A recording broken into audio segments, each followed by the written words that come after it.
Good morning. Welcome to Westbridge Church. My name's Jeremiah. I'm one of the pastors here. It's great to have you here with us today. I want to say hello to everybody joining us online. Thanks for participating there. And then if you do have small kids you prefer to keep with you during the service, we just ask that you use one of the parent viewing rooms or sit in the lobby in the cafe area. That's a great spot to do that. And I loved watching everybody walk in today with the same expression on their face.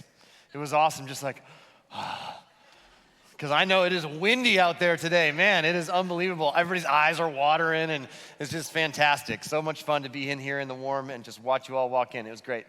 A couple of quick things before we jump into the talk this morning. I just want to make you aware of a couple of save the dates. One is next weekend, we have a bunch of kids. We already have over 100 students signed up to go on our fall retreat.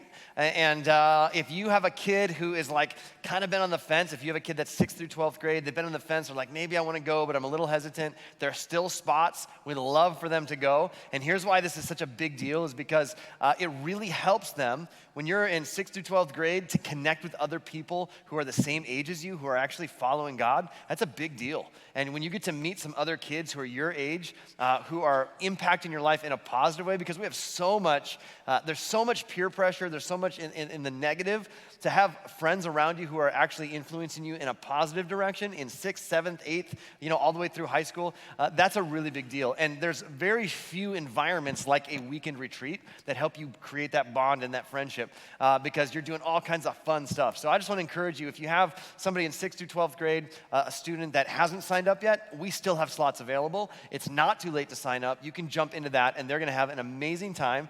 And not only connect with other students and leaders, they're going to have an awesome time connecting with God on that weekend as well. So I want to encourage you, if you've been on the fence, if you've been hesitant, if you're like, we're not sure, still time to jump in on that. The other thing is, it was mentioned in Westbridge Wired, water baptism. And water baptism is coming up on November 3rd during our worship night. The reason that we do this is really simple. Throughout the scriptures, when you see people who get baptized in water, what they're saying is, because of Jesus, I've been made new. It's nothing I've done on my own. It's nothing that I've earned or behaved my way into. It's just Jesus has done something for me. And because of that, the promise that he makes is that the old me gets dead and buried. The old me goes away, and then I rise to new life. Like I get this whole brand new identity, a brand new life, and it's all because of Jesus. And water baptism is something that describes that and really is a picture of that. And so the Apostle Paul would use that language and say that in baptism, the old me gets buried in a watery grave. That's really kind of the symbolism. And then when you come up out of the water, it's symbolic of a resurrection to a new life. And so in the same way that Jesus rose from the dead, we rise to new life. And so we do that in community and celebrate that together because it's a way of saying, because of Jesus, I've been made new. And so if you are thinking like, man, I just don't know, I'm on the fence because I just don't know if I have my life together enough yet, or nobody comes up out of the water, I want you to know, nobody comes up out of the water of baptism with a halo on their head or a Jesus Junior diploma. So this is one of those things that is symbolic of what Jesus has done for us. It's not about how we can attain, or it's not a graduation ceremony. So I just want to encourage you, if you've been thinking about that, we have frequently asked questions on our website. I'd go onto our app. You can check on baptism there as well. And man, it's really, really a great step for you to say, because of what Jesus has done, I want to celebrate that. I want to step into that new identity that he has for me. And so we want to encourage you to do that, and we're happy to answer any questions along the way. Okay? And then lastly, again, save the date. That's November 3rd in the evening right here in this room. And then the last thing is this. There's so many weekends where I don't get to meet everybody. And if we've just never met before, I would love for you to come say hi after service. Because I'm always looking to connect names and faces, and sometimes I see your names, but I don't know the faces. And then if you've found this series helpful at all, if you find the services here helpful, I want to encourage you to invite somebody to join you. We're going to continue this series, and we're having a lot of fun walking through Daniel. And if you find these helpful, invite someone to join you. Invite someone to come along, sit with you, and we're going to keep creating more spaces for more people. All right, so we're in week 2. Last weekend we kicked off this series called Culture Clash. And Culture Clash is, we looked into this question, as followers of Jesus, how do we live well and love well in a culture of compromise? How do we live well and love well? It feels like culture is shifting more and more away from God. And if that's the case, how do we actually live well? How do we love well and sort of stand firm in our faith while at the same time not alienating the people that need Jesus, that need his love and need his grace. And that can be a really tough needle to thread. And so many are asking, can you help me navigate what's going on in our culture right now? Because it sure seems that we're moving further and further and further away from God. And so last week we started the series by looking at the book of Daniel. And it's kind of this playbook that was written for exactly this cultural moment in which we find ourselves. Now let me just give you a little recap from last week. If you missed last week, you can check it out online. We looked at the opening chapter, Daniel and his story. And Daniel is probably 14 or 15 years old when the story begins. And because of the nation of Israel's disobedience to God, he allows them to be conquered by this godless empire called Babylon, which in our sort of modern day is modern day Iraq. And I say modern day Iraq because it can be very tempting for us when we hear things and we hear stories from took place thousands of years ago, somewhere else far away. It's easy for us to categorize them much the same way that we categorize Narnia and Hogwarts. It's like, okay, yep, it's this story, it's sort of this fictional tale, and we kind of read it and we're trying to pull some kind of meaning out of it. But the reality is, these are real people that lived in a real time, in a real place, experienced real things. And so Daniel and his three friends are carried off in war. They're forced to walk several hundred miles away from their home, and they're separated from their family, brought to the empire of Babylon, which is led by King Nebuchadnezzar. And when he gets there, Daniel and his friends, they are inundated, indoctrinated, think the way the Babylonians think, to see the world the way they do, to believe what they believe, even to eat some of the things they eat. And we looked at last week, Daniel at a certain point just said, these are my non-negotiables. This is where I draw a line, and I'm not imposing that on you, and I'm willing to accept whatever consequence comes from living in Babylon, but there's just a certain thing that I've just got to draw a line on. I'm not going to defile myself in this particular way. I'm going to continue to worship my God. And what's amazing is Daniel never shames the Babylonians for being Babylonians. He just goes, here's where I'm drawing a line, and I'm going to continue to serve my God, and if you do what you've got to do, and I'm going to do what I've got to do. And I just want to point out what a dramatic shift Daniel and his friends experienced. An incredible shift. Daniel is growing up in a nation that serves the God of Israel, Yahweh, a godly nation, godly values, being taught godly things. And then it's as if the ground shifted underneath his feet. And he wakes up one day and he finds himself in a godless nation with godless values, being taught ungodly things and being trained in essentially godlessness. What a massive shift.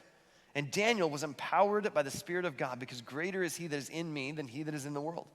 And this amazing story tells how Daniel, over the course of about 70 years, Daniel never makes it out of Babylon, never makes it back to Jerusalem. But over the course of 70 years, he goes from being a young prisoner of war to essentially becoming the second most powerful person in the most powerful empire of his day. Daniel didn't just endure Babylon, Daniel influenced Babylon. He didn't just survive in Babylon, Daniel thrived in Babylon. And I believe the reason his story survived millennia is so that you and I, when we find ourselves in a culture where we're trying to figure out how do we respond, this is the playbook.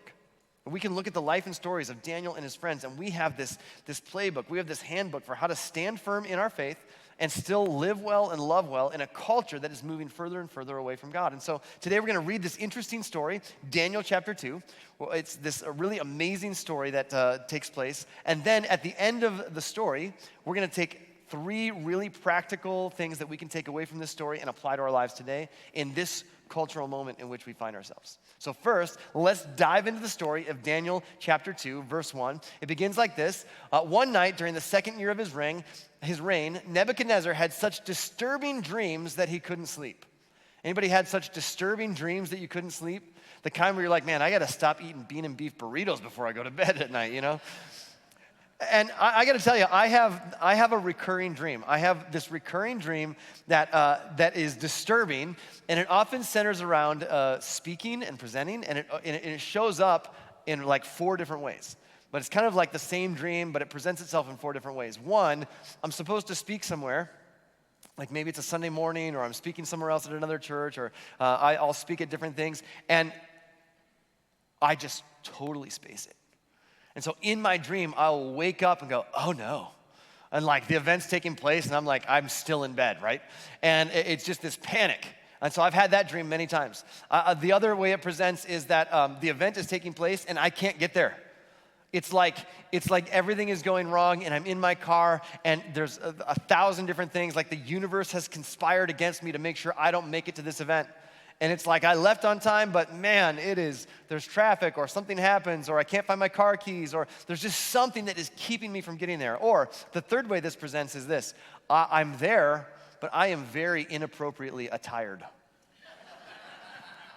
You ever had that dream? That's just awful, you know? And you're like, hey, I'm officiating your wedding. You're all wearing suits and tuxes and, formal dresses, and I'm in my swim trunks. And I'm calling my wife going, oh, what in the world? Bring me some clothes, I've had that dream. Or this dream I've had so many times where I'll show up like here on a Sunday, or I show up somewhere to speak and present, and then I realize as I get up to speak, I have nothing prepared. And in a moment, it's just like, my mind goes blank and it's a panic. And every one of those, like I wake up and you're just like, it takes you a second to like get your surroundings. It's just like, oh wait, it's just a Tuesday morning. We're good. Okay. And then I was like, go downstairs and, give my wife coffee and be like, the next time I call you when I'm wearing swim trunks at a wedding, pick up your phone. And she's like, what are you talking about? And the truth is, it doesn't take, we don't have to like consult Sigmund Freud to know what's going on. I speak on a stage dozens of times a year, so a lot of my day-to-day world is ordered around preparing and presenting, and it works its way into my subconscious. And I think this is what's going on with Nebuchadnezzar. He is constantly worried about his kingdom. He's worried about his empire. He's worried about who is going to sort of start the next coup, who's going to be the next person that tries to assassinate me. It's always this worry about his empire. And he really believes this dream is some kind of vision from the gods. So it's just disturbing. It's disturbing specifically because he's disturbed by the dream, but he can't remember what it is. So listen to this. This is how the story continues. He called his magicians, enchanters, sorcerers, and astrologers, and he demanded that they tell him what he had dreamed. All right, guys, I had this dream, and it's so disturbing. All right, well, tell us what it is. We'll interpret it. Well, no. I need you to tell me I can't remember it. I need you to tell me what I dreamed. As they stood before the king, he said, I have had a dream that deeply troubles me, and I must know what it means. And this is amazing. They're going, okay, well, tell us the dream, and we'll tell you what it means. He goes, no, I want you to tell me what the dream was, and then tell me what it means. Now, dream interpretation was not new. This is a practice that they would have been well-versed in. They had all kinds of books to tell them this is what different symbols mean. If you have a dream and you see this symbol, if you have a dream and you see that symbol, this animal means this. There's all kinds of books that help them interpret dreams. But usually, they're given the dream, right? And Nebuchadnezzar wants something different. He goes, I can't remember the dream, so you've got to tell me what I dreamed, and you've got to tell me what it means. Now, you can imagine the response from this group of guys. This is what they say to the king. The astrologers replied to the king, no one on earth can tell the king his dream. You're being a little unreasonable here, Nebuchadnezzar. And the king, no king, however great and powerful, has ever asked such a thing of any magician, enchanter, or astrologer. The king's demand is impossible. No one except the gods can tell you your dream, and they do not live here among people. They go, King, I don't know how to tell you this, but that's not how this works. You tell us what you saw in the dream, and then we can interpret it. But this has never been done before. This is unprecedented. No one's asked us to tell them what they dreamed. How could we know what you dreamed? You need to tell us what it was, and we'll give you an interpretation. But what you're asking is unreasonable. And how do you think wise, benevolent, gracious old King Nebuchadnezzar responded? The king was furious when he heard this, and he ordered that all the wise men of Babylon be executed. Can you say overreaction? Right, it's a little bit of an overreaction. And because of the king's decree, men were sent to find and kill Daniel and his friends. Daniel and his friends are part of the king's entourage. They're part of his wise men. This is the first time Daniel's even mentioned in chapter 2. He wasn't even in the room when the astrologers and the enchanters and the magicians are brought in. But the king's fury has him in such a state, he's in such a frenzy that he's not even thinking clearly. He's like, all right, if you can't tell me what I dreamed, I don't care how unreasonable it is, I'm done with all of you. Kill all of them. I want all new wise men, all new enchanters, all new astrologers. Just wipe the slate clean, just kill them all and bring me a whole fresh batch.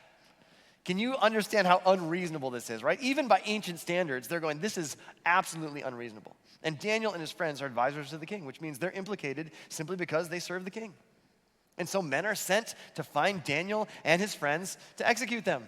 And when Arioch, the commander of the king's guard, came to kill them, just like, hey guys, bad news.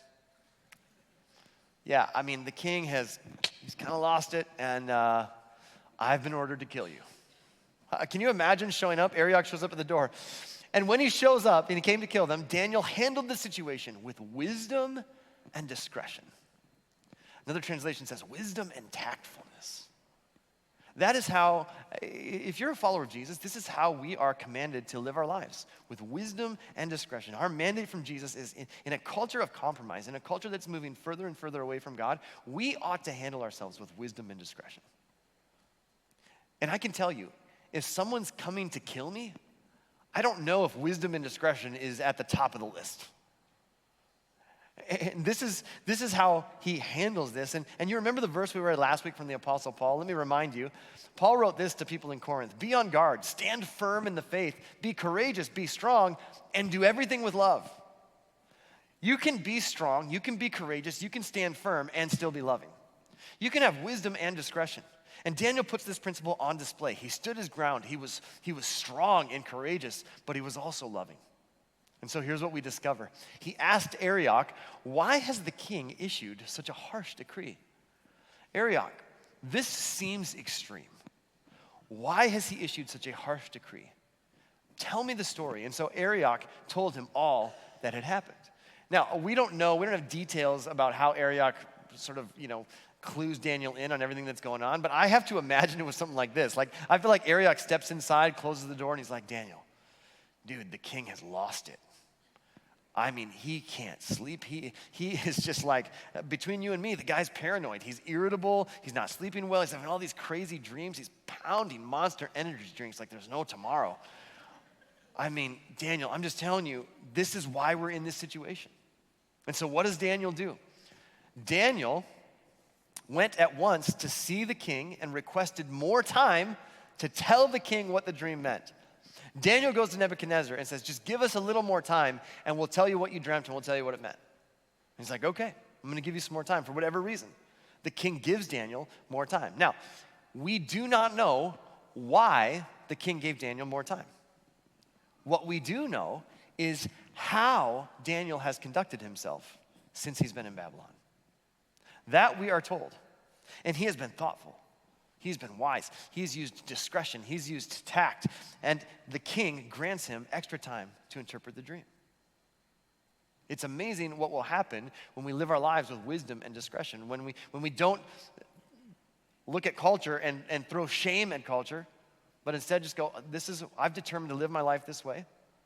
And I'm willing to accept the consequences that come along with that. So Daniel goes back to his friends. Shadrach, Meshach, and Abednego. We're going to hear their story next week, an amazing story. You're not going to want to miss it. And he says, hey guys, I've got some good news and some bad news. We're like, all right, what is it? Good news, we are not going to be executed tonight. And they're like, woohoo. He's like, now, I sort of told the king that if he gave us a little more time, we could tell him what he dreamed and what it means. It's like all the excitement gets sucked out of the room. They're like, you said what? Like, we've never interpreted. Why would you do that? We've never interpreted dreams before. How in the world could we tell him what he has dreamed and tell him what it means? There's no way we could do this. And so the next verse says that Daniel urged them to ask the God of heaven to show them his mercy by telling them the secret so they would not be executed along with the other wise men of Babylon. He's like, guys, I don't know. Here's all we can do. I'm urging you, just start praying. And maybe God will reveal this to us and we'll all be saved. And that night, the secret was revealed to Daniel in a vision. And then Daniel praised the God of heaven. I think this is so amazing that the very first thing that Daniel does when he is given the dream, the very first thing he does is he doesn't pop up and run straight to the king. The very first thing he does, in the midst of the chaos, he doesn't know how any of this is going to turn out, but in the midst of all of it, he pauses to express gratitude to God. I think that is so telling about where his mind is, about where his heart is, about where his allegiance lies, about how he sees himself in light of who God is. In the midst of all the chaos, all the despair going on in this current moment, Daniel pauses to worship God for all that he has done and for who he is. Notice the words of this prayer by Daniel. And we're going to read through them because I don't know if there's a better prayer that we could pray, that we could be reminded of at this particular cultural moment in our country. Listen to the words of Daniel. He says this: praise the name of God forever and ever, for he has all wisdom and power. He knows all, he sees all, he's in control. He controls the course of world events. He removes kings and sets up other kings. In other words, he's going, God, we are like in the midst of it. We're in the thick of it. It feels like sometimes that this situation feels hopeless. We don't know what's going on with the king. It's pretty extreme. But none of this is catching you off guard. So I just want to say thank you. You're the God who knows it all. You have wisdom and power. Kings come and kings go, but you're forever. He gives wisdom to the wise and knowledge to the scholars. He reveals deep and mysterious things and knows what lies hidden in darkness, though he is surrounded by light. And I thank and praise you, God of my ancestors, for you have given me wisdom and strength. You have told me what we asked of you and revealed to us what the king demanded. Now, think about this. In the midst of it, they have no idea what's going to happen. He pauses and he reminds himself, God, none of this is catching you off guard.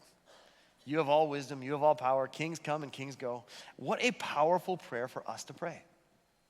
In this particular cultural moment, you look at our political landscape right now, and it is polarizing, and it is divided, and it is hateful, and there's a lot of fear on either side, and we're going, everybody on every side is going, if this person gets elected, it's the end of it all. And everybody on the other side is going, if this person gets elected, it's the end of it all. Daniel goes, God, none of this surprises you. Kings come and kings go. You set up kingdoms and kingdoms, kings and kingdoms. You set up presidents and presidential elections. Like, it comes and goes. None of it catches you off guard. You are full of wisdom and power. What a prayer to pray. If you're a follower of Jesus, this should be the prayer that we pray, that to remind ourselves each and every day.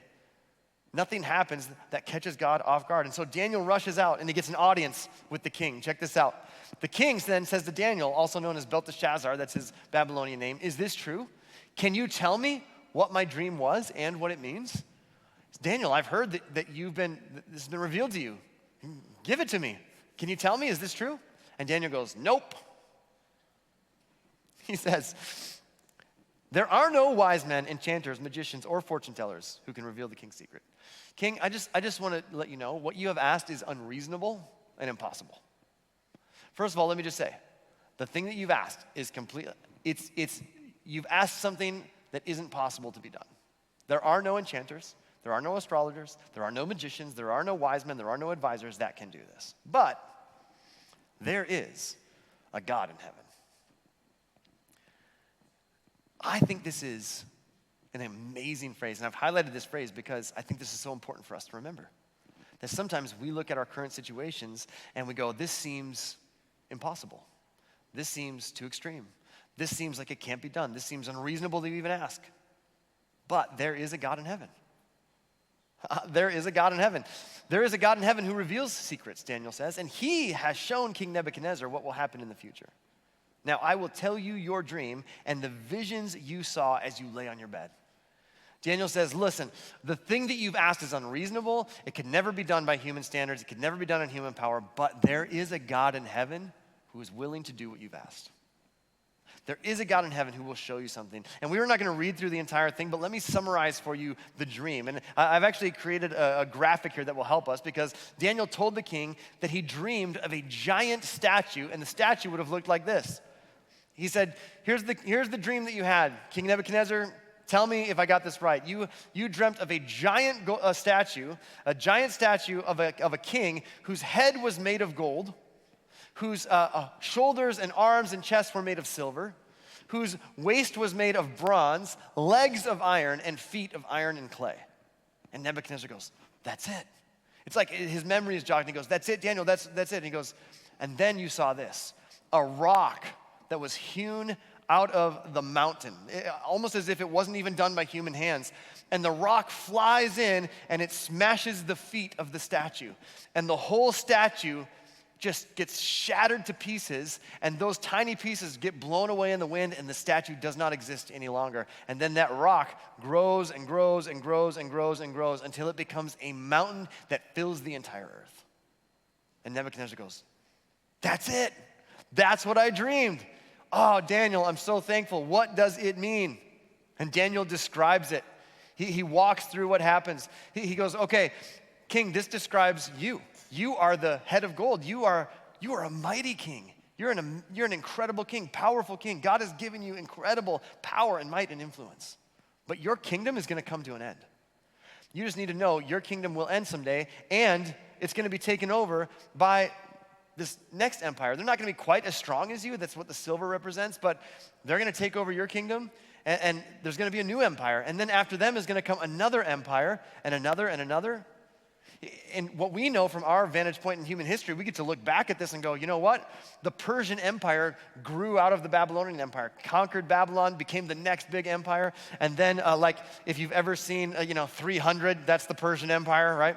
They attack. And then the Greek Empire, Alexander the Great comes in and has this empire, conquers the known world. And then there is this empire of iron. They crush everyone in their path. It becomes the Roman Empire. And if you track through history, at a certain point, this iron gets mixed with clay. It becomes a lot more brittle. And the Roman Empire eventually gets divided and weakened until eventually it becomes no more. And then, do you know what the rock in the story illustrates? Anybody care to guess? And just say Jesus in church, you're right 50% of the time, right? Jesus said, I'm going to build my kingdom, and nothing will be able to stop it. In Jesus' own words, he says, there's this kingdom that cannot be destroyed. And that's so important for us to be reminded of, because in our culture, it's so easy for us to get discouraged by things that are happening in our current culture. It's easy for us to get filled with fear. We look at what's going on, not just in our country, we look at what's going on around the world, and we go, God, what is happening? And it's so important for us to remind ourselves and go, God isn't surprised by any of it. He's not surprised. Anybody wonder sometimes, man, what's going on in our world? What's going on in our country? And here's what I know. Kingdoms come and kingdoms go. Every one of these kingdoms is gone. None of these exist anymore. And yet, here's what Jesus said. Jesus gathered a small group of people. He gathered a small group of believers, and his kingdom will never be destroyed. He gathered his disciples together, and he said, I'm going to build my church. I'm going to build my kingdom. I'm going to build a group of people around this idea of that I am God come in the flesh, and that I'm establishing a new kingdom here on earth. And that you can participate in it, that it's a new way of living and a new way of being in the world, and that you get to be a part of it. And that kingdom will never end. In fact, our physical lives will come to an end, but one generation will die and the next generation will pick it up and continue moving forward. And generation after generation will come and go, but this thing that I have established will never end. Death itself will not be able to stop it. That's why followers of Jesus have such incredible hope. For followers of Jesus, we should be more hopeful than anyone. That's why we should never look at what's going on in the world or look at what's going on in culture and be filled with fear. We should be filled with hope, because for followers of Jesus, we follow a king. We are citizens of a kingdom whose reign shall never end. And when you think about that, that means the worst thing, the worst thing that can happen to you is death, physical death. That's it. It's the worst thing that can happen. When you're a part of a kingdom that is eternal, that just means when one generation goes, the next picks it up, and generation after generation keeps moving forward. We're a part of a kingdom where death is not the end. There's more to this life than this life. But that ought to fill us with hope, because if the worst thing that can happen is physical death, it robs death of its sting. It robs it of its pain. It robs it of its power, because we're reminded, look, at the end of the day, we are a part of something that exists forever. There should be so much hope in that. I'm going to build my church. Not even death will be able to stop it. And so Daniel interprets the dream for the king. And then, this is how the king responds. King said to Daniel, truly your God is the greatest of gods. Remember, this is Nebuchadnezzar. He has stolen all of the items in chapter 1 from the temple in Jerusalem and carried them off. He's mocking Yahweh, the God of Israel, in chapter 1. And now he says this, truly your God is the greatest of gods, the Lord over kings, a revealer of mysteries, for you have been able to reveal this secret.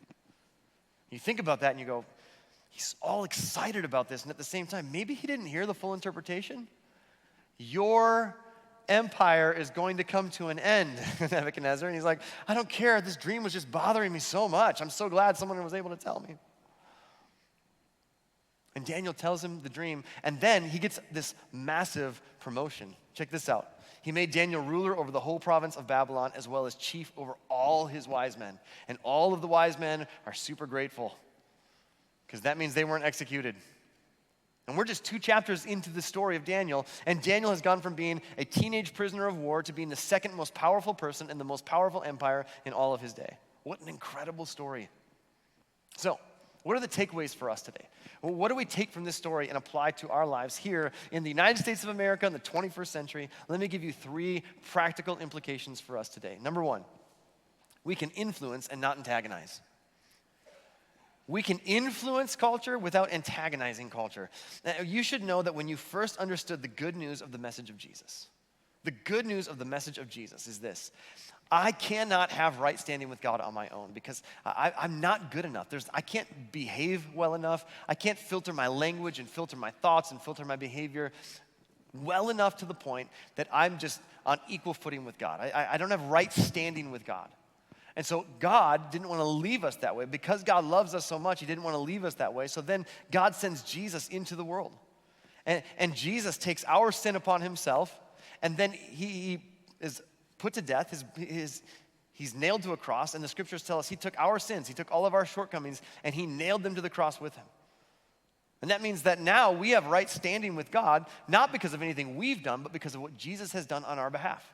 So we stand before God, and God looks at us and goes, you're in right standing with me. That's good news. That is a proclamation. That is good news. That is something that has been told to us that is called good news. It means when we discover that, we're rescued from our past. We're rescued from our sins. Now, here's why that matters. When you discover that, when you hear that good news, you're not just rescued from something. We also need to be aware, as followers of Jesus, we are rescued for something. The goal is not just, oh man, I hope I can just hang on and get to heaven when I die. That's a horrible way to live.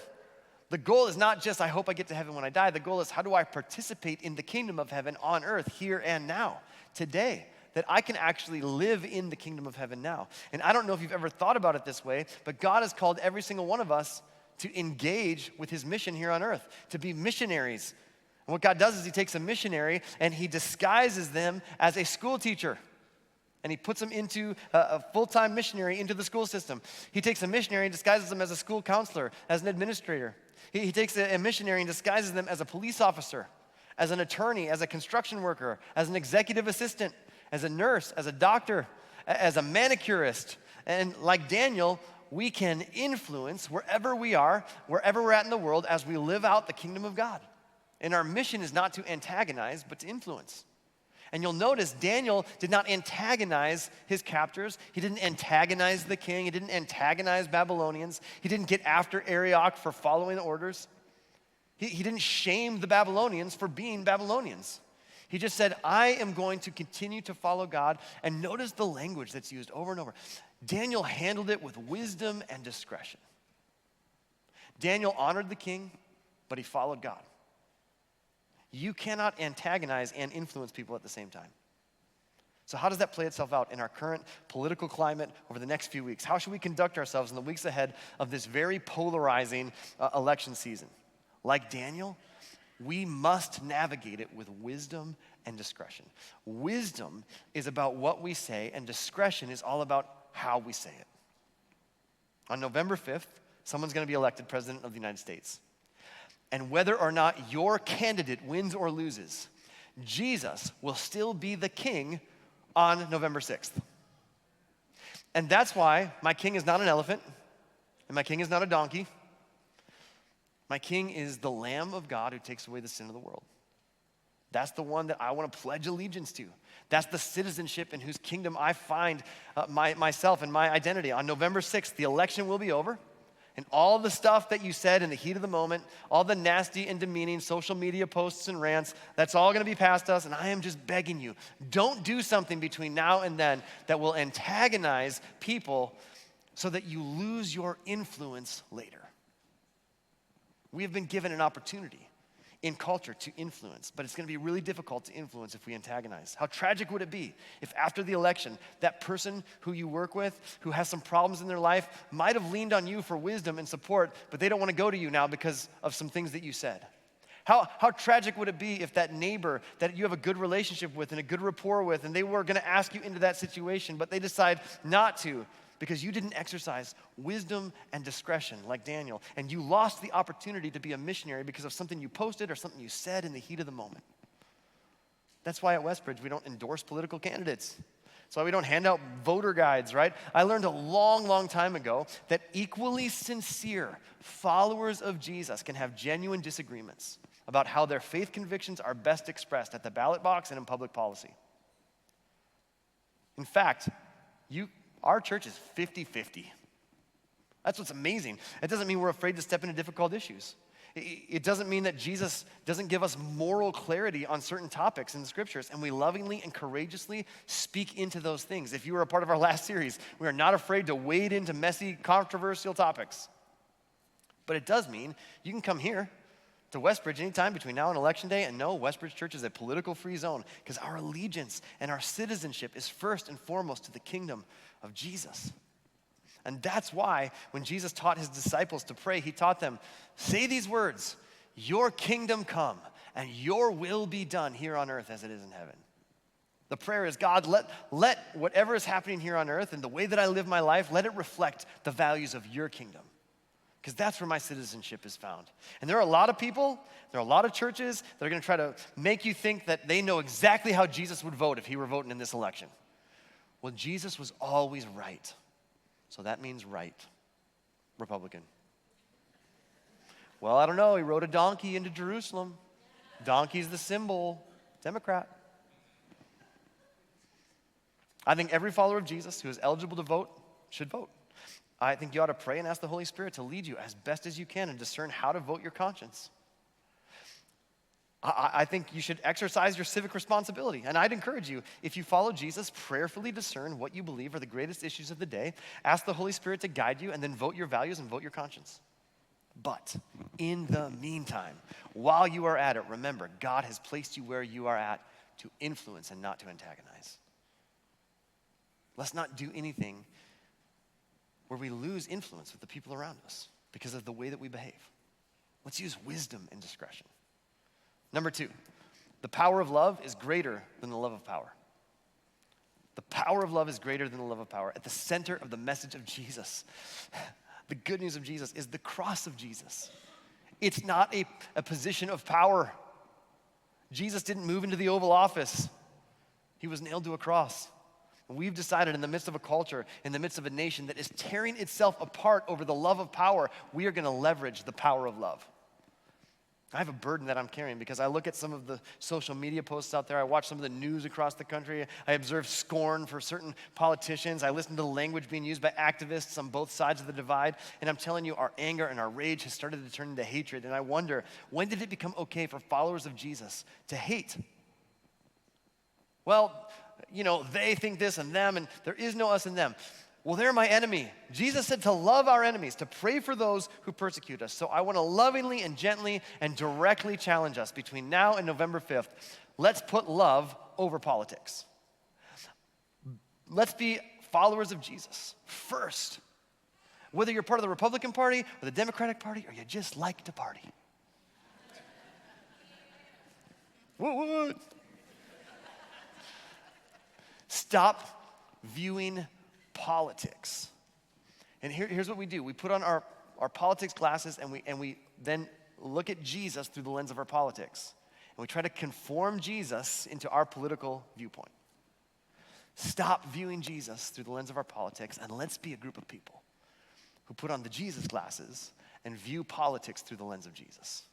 Let's first and foremost find our identity, our citizenship, our allegiance in his kingdom. Did you know that among the 12 disciples of Jesus, there was a zealot who hated the Roman government, and there was a tax collector who worked for the Roman government? They each despised the other's political position, but they became one because of their common love for Jesus. That's because the power of love is always greater than the love of power. Third, let's remember this. Our goodness reflects God's glory. When you read the story of Daniel, it's important to note that Daniel pauses to worship God, and when Nebuchadnezzar is pleased with Daniel, he gives credit to Daniel's God. He doesn't give credit to Daniel, he gives credit to Daniel's God. While Daniel and his friends are part of the story, the spotlight is really turned toward the God of Daniel. The God of Daniel, the God of Israel, is honored through the story as it unfolds. This is so huge for us because we should at least be in the space to ask this question today. How might the God of heaven desire to be honored through my life? In what ways does my life reflect the greatness of God, the goodness of God, the glory of God to the world around me? At the end of the story, Daniel is promoted. And then he asks that his 3 friends be promoted as well, and they are. But you know who gets the biggest promotion? It's God. God is highly promoted in the eyes of Nebuchadnezzar. Truly, your God is the greatest of gods, the Lord over kings. Everything about the life of Daniel and his friends reflects the power and the glory of God. Daniel gets some credit, but because of Daniel's actions, the king's eyes are lifted toward the power and toward the glory and toward the greatness of Daniel's God. That's who Nebuchadnezzar begins to praise. And when Jesus came into our world, he instructed his followers to do the exact same thing, that we would live our lives in such a way that people would look at our lives and their eyes would be directed towards our Creator. These are the words of Jesus. He says this, "Let your light shine before others, that they may see your good deeds, that they may see the way that you live your life, wisdom and discretion, the way you serve others and love others and honor others, and then they would glorify your Father in heaven."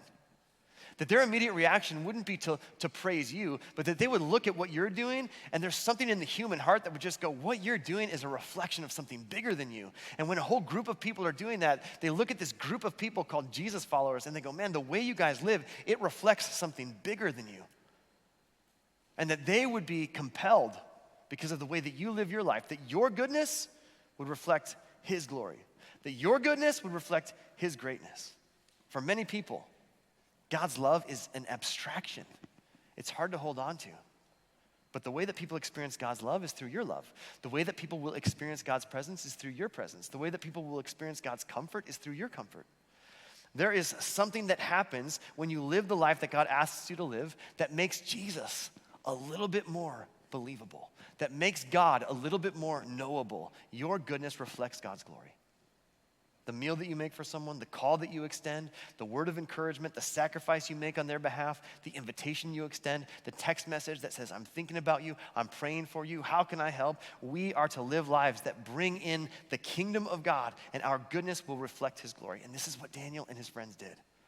Because of the way they lived, their lives weren't about them. It pointed Nebuchadnezzar towards the God of heaven. So, let's recognize we've been placed by God to influence, not antagonize. Let's remind ourselves, man, the power of love is so much greater than the love of power. And the way that we live our lives, our goodness reflects his glory. Let's live lives that point people to him, particularly, especially during this season. If you've never said yes to following Jesus, that was the good news that we talked about just a few minutes ago. We can never stand right with God on our own, so Jesus has done that for us. And in fact, Jesus came into this world. He was in this incredible display of love. He allowed himself to be put to death, and then he took our sins and put those to death as well. His body was laid in a tomb, and according to hundreds of eyewitness accounts, Jesus rose from the dead. That means there is more to this life than this life, and you and I have been invited to be a part of it. If you've never said yes to that, I want you to know you can say yes today. Whether you're watching online, here in the room, you can just say yes to that invitation by agreeing with this simple prayer as we close. God, please forgive my sins. Forgive me for the times that I've walked away from you. I'm so grateful you never walk away from me. And so I want to say yes to your invitation. Make me your son, make me your daughter, and help me to put my trust in you and to follow you as best as I know how from this moment on. I want you to be the leader of my life. I know I can't have right standing on my own, but because of Jesus, I know I can have a relationship with you. And God, I pray for every one of us. I pray that in this season, we would be reminded that we do not have to fear. God, we don't have to wonder and be worried. Nothing that's taking place in our world is catching you off guard.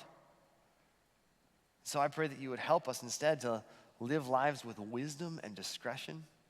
I pray, God, that you would give us the courage that in the midst of a world that seems chaotic, that we'd be reminded, you're the King above all kings. None of this is taking you off guard. None of this is hidden from you. I pray that we would find our citizenship and our allegiance first and foremost in your kingdom. And may the lives that we lead point others to you, to your greatness, to your glory. We thank you. We pray this in your name. Amen.